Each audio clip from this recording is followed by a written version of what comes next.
Si vous faites pas ça, vous allez tellement payer d'impôts au décès de vos parents, c'est un truc de fou. S'il y a bien un truc que j'ai appris au décès de mon père il y a un peu moins de 2 ans, c'est que l'État va se gaver littéralement auprès de ceux qui n'y connaissent absolument rien en droit de succession. Mon père n'y connaissait absolument rien, il n'a pas fait ce qu'il fallait malheureusement, il est mort assez rapidement. Il y a une chose qu'il aurait pu faire durant son vivant qui nous aurait permis d'économiser un maximum d'argent. Après c'était sa volonté, qu'on paye le moins possible d'impôts et qu'on nous transmette le maximum de patrimoine. Parce que je sais aussi qu'il y a beaucoup de parents, là j'avais fait une autre vidéo, qui veulent que les enfants raquent un maximum et limite les déshérités. Donc ça on n'était pas du tout dans ce cas-là. En gros, si les parents veulent faire payer le moins d'impôts à leurs enfants, il y a une chose à faire, absolument. C'est un dispositif qui s'appelle l'abattement de 100 000 euros. En gros, chaque parent peut donner durant son vivant, tous les 15 ans, jusqu'à 100 000 euros de patrimoine sans payer d'impôts. Patrimoine, ça peut être de l'argent, ça peut être un morceau de maison, ça peut être une part de société par exemple. Là où ce dispositif, il est vraiment hyper important durant le vivant, si les parents veulent donner leur résidence principale à leurs enfants, qui correspond pour la majorité d'entre nous le plus gros morceau de patrimoine, ce serait de donner la nue propriété aux enfants. En gros, quand on est propriétaire d'une maison, en fait, on a la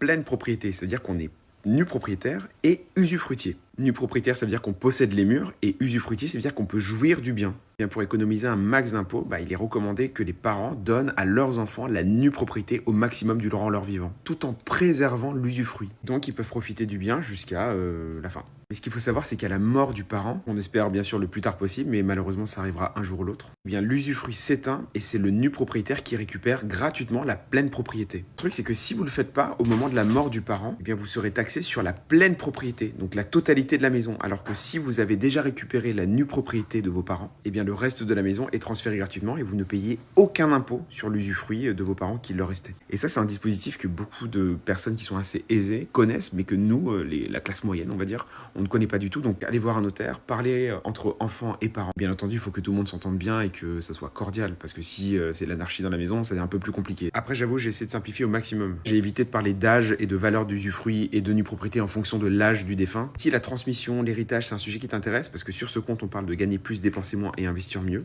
abonne-toi parce que j'ai d'autres vidéos qui arrivent sur le sujet.